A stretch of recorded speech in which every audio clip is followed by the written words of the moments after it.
Hello, beloved soul, and welcome to the Spiritual Support Crew, the podcast dedicated to supporting all light workers, starseeds, psychics, healers, and all helper souls incarnated on Earth in these interesting times.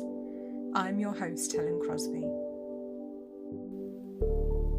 I started this podcast with the intention of helping and supporting people through what I knew was going to be an extremely testing time in humanity's history.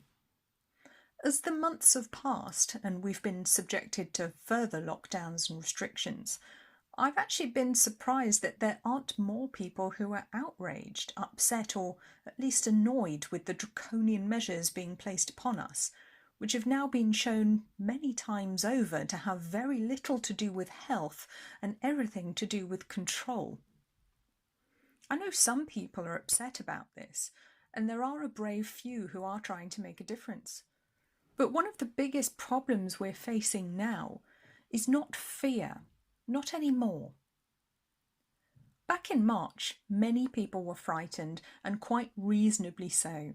They were frightened for their lives, for their families, for their future existence because of the forecast of doom from governments and the mainstream media. But we're now 7 months down the road, and I think most people have twigged that this isn't the deadly plague we were first led to believe it would be. My sense for a while has been that many people know the restrictions are a bit over the top, to put it mildly. But as we were all trained to do at school, most of us have been good girls and boys, keeping our heads down and just going along with it, believing that we'll all be allowed out to play soon, as long as we do as we're told. But that hasn't happened yet. And instead, a menacing surveillance state is being built around us while we sit watching Netflix in our unicorn pyjamas and trying to conduct our personal lives via Zoom calls, or whilst pretending everything's fine. I realised in a meditation recently that the problem isn't actually fear anymore. It was, but now it's a whole new enemy, which is just as difficult to fight as fear, and perhaps even more so. It's apathy. I look around me and I see so many people who've just given up. They've rolled over and accepted their fate. They don't like it, but they believe they are powerless to change anything, so they've moved to non-action. On a spiritual level, you could say that apathy is the opposite to hope, because it represents a complete lack of any faith or vision in the future. It's perhaps the ultimate expression of disempowerment. The fear, the anger, the confusing messages from all sides of the political and scientific spectrum this year, it's just all been too much. People have fallen into an apathetic state. They've become non-players in their own lives. Apathy and depression are often bedfellows, and I sense a profound and sad feeling of just having given up coming from swathes of people in many countries all around the world. It feels almost like the population of the world has heaved a collective sigh, and that's the sign that emotional numbness has set in. People can no longer feel their emotions properly. They're numbed out. They've lost hope, and they've stopped caring because, you know what? It's just all too much. And I understand. It can seem like the only option when you're so exhausted from fear, anxiety, and you feel powerless to change things for the better. The loss of control over our lives, not only this year, but in the past 20 years and beyond, has ground so many of us down. In truth, we've been under the boot for eons, rarely in control of our lives or able to make positive, life-affirming choices. But we've been led to believe that that's just how life is. And it was worse before, so what we're enduring now must be better, or at least not as bad as it was for those who came before us, so that's progress, right? Well, perhaps not. Humanity has been held back for generations, for hundreds of years, and all that is about to change. We may find ourselves gripped in an epidemic of apathy, But thankfully there is an antidote, and that is hope. As helper souls here on earth, we have a responsibility to sprinkle the glittery sparkle of hope and possibility as often and as far and wide as we can, and we do for the most part.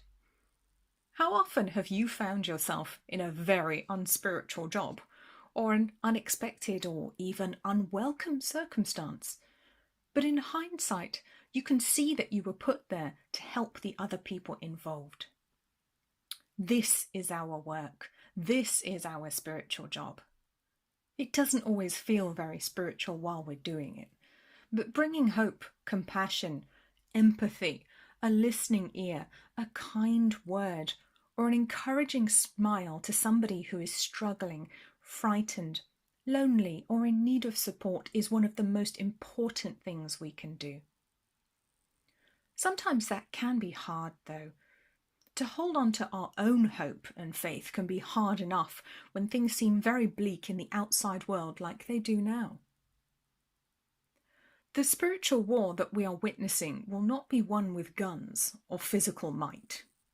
The might is right is the very mindset that we're leaving behind after all. It will not be won in the quote-unquote real world. It will be won on the battlefield it's being fought on, which is actually the spiritual plane. The outcomes will become known to most people by what they see transpire in the physical, but this war has been going on in some way, shape or form for millennia in the unseen. Speaking as an old soul, I can say I'm honestly very tired of fighting this battle. I've had a lot of past lifetimes, and I'm really done with this incarnation thing now. But I also know that I, along with many others of you out there, came back here right now to finish the job, so to speak. And two of our most powerful tools here are hope and faith. I hesitate to use the word weapons to describe them because, again, this isn't about forcible subjugation or whoever hits the other person hardest with the stick wins, because those are the very concepts we're aiming to leave behind in the old paradigm as we move into a new one. I know that a lot of the sensitive and spiritually aware souls in the world right now are really struggling because things seem rather bleak. My higher sources assure me that in reality, and I mean the real reality, not the illusion we live in, that everything's actually okay. We are actually on track, and in many ways the battle is already won. The light is returning to the planet, and humanity is undergoing a huge change. This winter we are moving into a quickening, a moment when our internal progress speeds up, and our spiritual advancement and ascension is happening faster than before. We may not be aware of it, and many people will be feeling tired and low, but it's happening. This winter season will make us feel as though we want to hibernate, hide away, curl up in a ball more than usual. It's important to remember that the emotions and feelings that go along with our spiritual growth aren't necessarily easy ones. In fact, the opposite is normally true.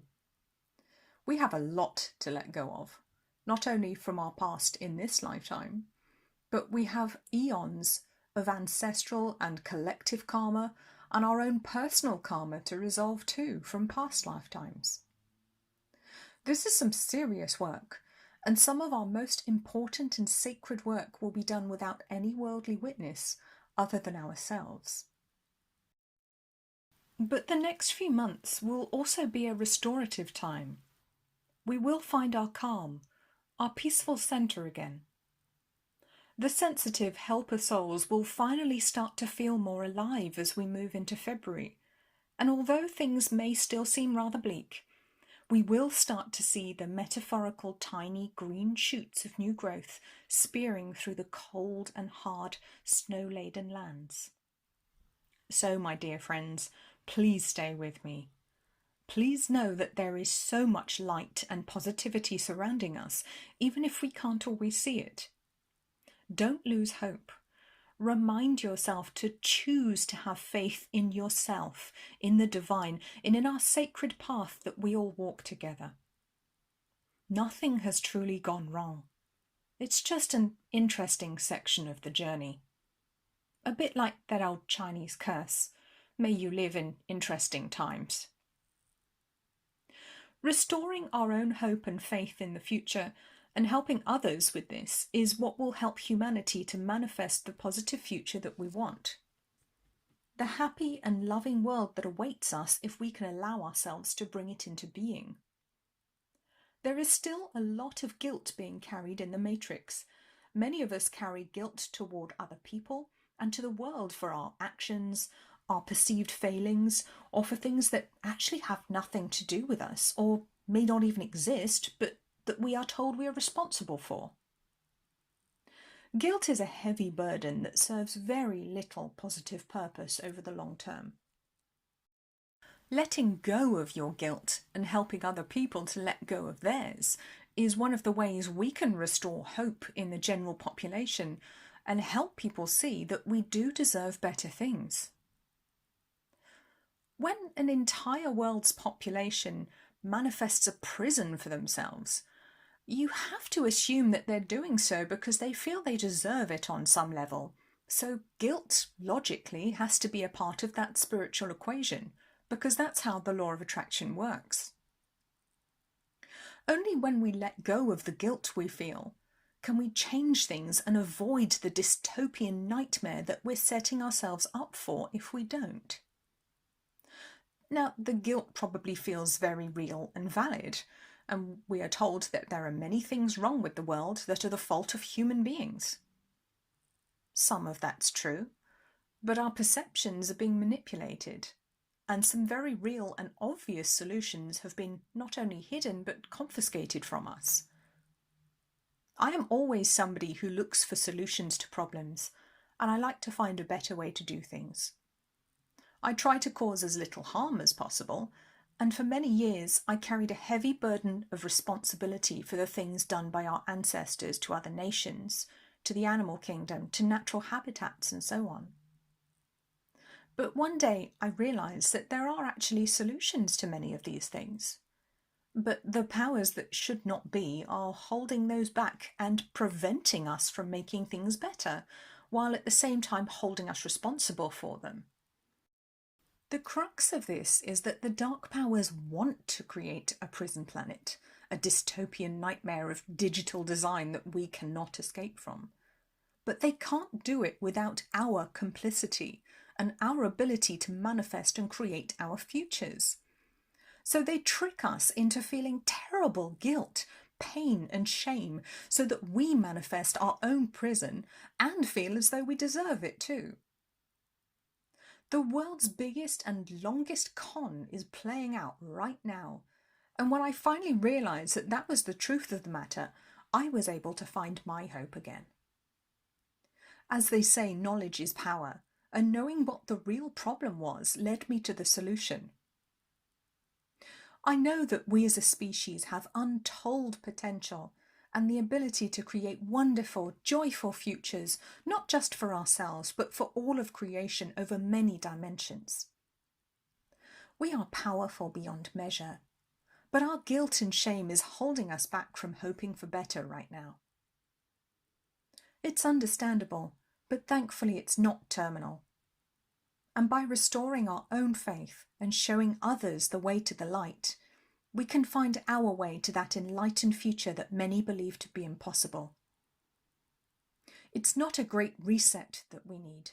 The program doesn't need resetting, it needs rewriting, and the pen is in your hand.